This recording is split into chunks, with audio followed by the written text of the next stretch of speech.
Ask and you shall receive. I will be breaking down in a very quick manner the resumes for Errol Spence Jr., Terence Bud Crawford. You guys can assess what means more to you. I'll go over 5 or 7 fights, and then you got to talk about it in the comment section. Let me know what you think, how you rate those victories. I'm going to start with Terence Bud Crawford. Before I do that, though, this is your boy JG. This is the Punch Report. Let's get into it. So, Terence Bud Crawford, his last opponent, Showtime Sean Porter. What do we know about him? 3 losses going into that bout. Kell Brook, Keith Thurman, Errol Spence Jr. We know that he just came off the victory for Yordenis Ugas, and then he fought Sebastian Formella. Before that, Bud Crawford stopped him. He did it convincingly. It was a good fight, compelling fight. Some had him losing going into the 8th, 9th, and 10th rounds. His own corner said that, but we know Bud Crawford turned it up. He got it done, stopping Sean Porter. His dad throwing the towel. I rate this victory for Crawford. Some people go, oh, it was after the fact, and Errol. No, you got to go in there. You got to fight a tough and rugged dude. Sean May had stuff going on in the background, but I feel like if you're slated to be the guy and you're supposed to go out there and beat that guy, then you do that. And Bud Crawford was able to do that. Moving right along, Kell Brook fight. Kell Brook, when he fought Bud Crawford, had 2 losses on his resume. He lost to Errol Spence Jr., and he lost to Triple G, coming up from 140 to 160. That was dumb. He got his eye broke up. After that, he fought Errol, got his eye broke up. I think he won 3 or 4 fights in a row. Fought Terence Bud Crawford, got stopped in the 4th, I believe. The fight was good for as long as it was going. He had some early success, that being Kell Brook.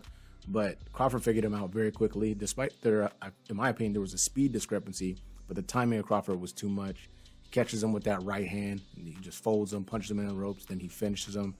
For me, that's a solid victory. Now, it's about 3 years after Errol, but you got to go out there and beat the guys you got to go out there and beat. And I would say this also for that version of Kell Brook. Might not have been his best self, but he was in damn good shape. So take it for what it is.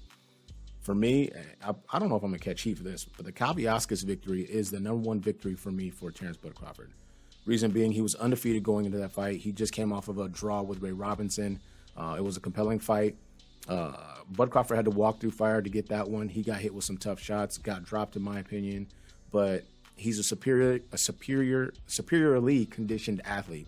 And I feel like that was a difference in that fight because Kabiaskis did a really good job of being patient and forcing Terence Crawford to initiate his own offense and get off. And it got Crawford in trouble in certain spots. But the conditioning in the back half of the fight was too much for Kabiaskis. He got dropped multiple times and eventually ended up getting stopped. Moving right along. That is the #1 victory, in my opinion, for Terence Bud Crawford because that was a game opponent, undefeated at the time with 1 draw. Ray Robinson, hell of a job. Moving on, we got Amir Khan. I won't spend too much time with this. Amir Khan, been knocked out by everybody and their mom. He won 2 in a row against guys I can't even remember. Goes in here, gets punched up and destroyed by Terence Crawford. 4th round is the beginning of the end. He starts ripping him to the body viciously. Then, he gets punched in his junk and he quits in the 6th round. Moving right along, Jose Benavidez. I want to say he was undefeated when he fought, either 1 defeated or 1 loss when he fought Terence Crawford, but circumstances are circumstances. We had a long layoff, battling a gunshot wound. He was immobile for as long as that fight lasted. It was a great fight. He's a hell of a competitor. He just recently had, or in 2021, he had a majority draw against somebody I can't remember, but good to see that he's back in there. Great fighter, good fighter. Wasn't his best up against Crawford. Crawford did what he was supposed to do, but I don't know if you want to rate that victory amongst the highest of Crawford's efforts. And then moving on to Jeff Horn. Jeff Horn is a complete fucking fraud. Excuse the language, but it is what it is. This dude had the belt that he lifted off Pacquiao in Australia.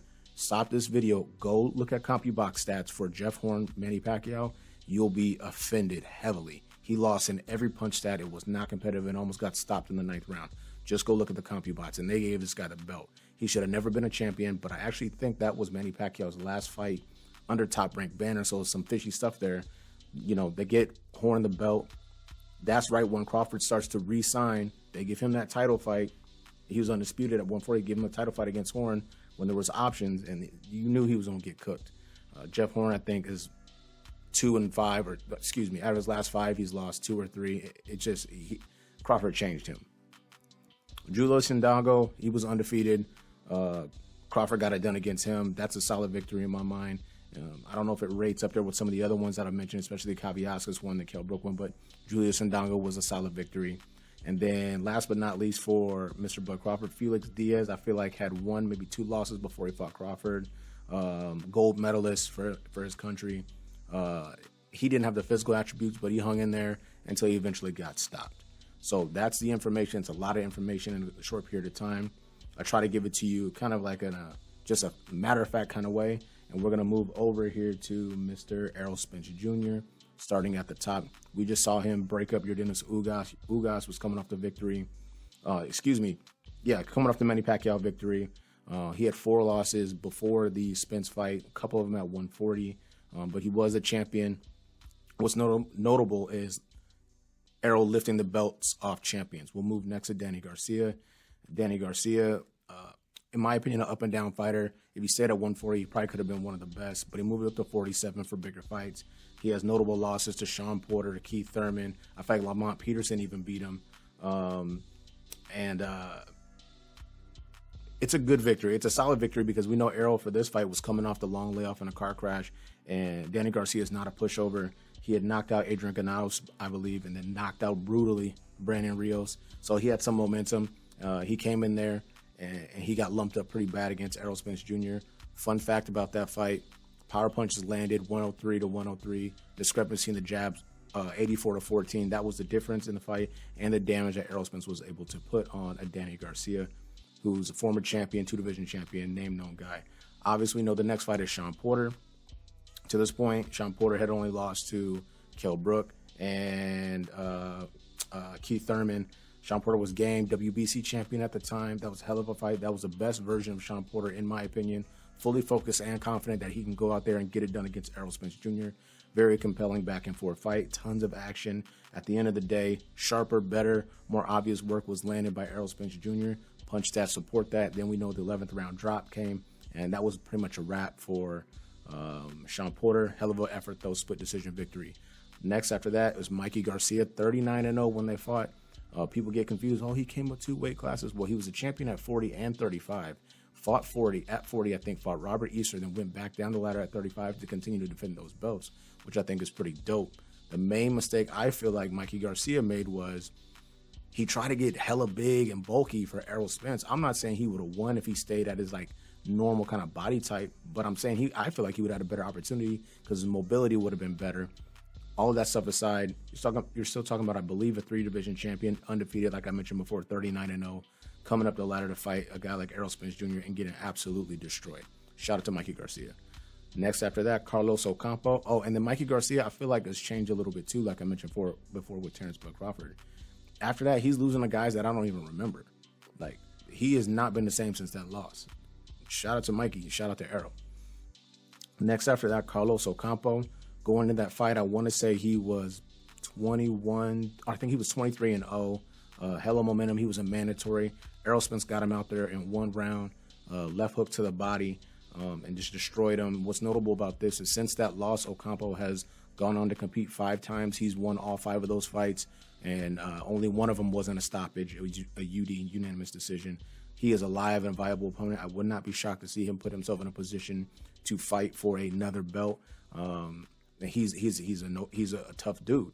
After Ocampo, you had Lamont Peterson. Lamont Peterson, up and down career, juice rumors, vacillate between 40 and 47. He got destroyed. For me, I think he's a good fighter because he has a lot of names on his resume. I give him the nod over Danny Garcia, like I mentioned before. But this is one of the lesser victories for me for Errol Spence Jr. because I felt like we knew he was going to get cooked. But he showed up and he got a check and he did his thing, best he can do. And then Kell Brook. Kell Brook was where Errol got his first belt, IBF. That's a belt that he took off Sean Porter, that being Kell Brook. Tough fight, compelling fight. He broke his eye up, and he had to learn something about himself that day, traveling to Sheffield to take the belt from the hometown kid in Kell Brook, and he really stamped his name on the division. So that's Kell Brook, Sean Porter, and Yordenis Ugas, 3 champions in the welterweight division that he's fought to amass the belts that he currently has and build and bolster his resume. And then last but not least, Leonard Bundu, I believe, was undefeated before he fought Errol Spence Jr. loss, and then I don't think he's fought since. I think he was undefeated with a draw, fought Errol, and I don't think he's fought since. That was 2016, I believe. Chris Algieri, whatever, and then some guys that, whatever. But those are the resumes. My key takeaways after going through those very, very quickly is the fact that Errol has fought the champions that he's fought within the welterweight division. Terence Bud Crawford hasn't had that opportunity for whatever reason or another, but Errol has. That it is what it is. And then guys coming in with momentum and getting shut down completely. So if I switch back over to Terence's resume, Amir Khan, Benavidez, and Horn, like I said, Horn's a complete fraud, and Amir Khan off rip, that's no. No, we're not accepting that. And then he quit. The Kavyaskis victory is my number one victory for Crawford. Obviously, I rate Sean Porter, and Kell Brook. And then, so if you just look at Jeff Horn, Benavidez, Amir Khan, switch back over, and then you look at Carlos Ocampo, Mikey Garcia, and Sean Porter, that does not add up. It doesn't add up. If you just go through the last 5, 1, 2, 3, 4, 5, so that goes down to Ocampo, and you switch back over here, and you go 1, so Jeff Horn, Benavidez, Khan, Ocampo undefeated, Mikey Garcia undefeated, Sean Porter champion. So you guys do with it what you will. That's the resume information. Let me know what you guys think. Should this conversation extend the entirety of their careers? How far back do you want to go to try to prove the point for the fighter that you support or favor? This is your boy JG. This has been the Punch Report. I appreciate the time. We out.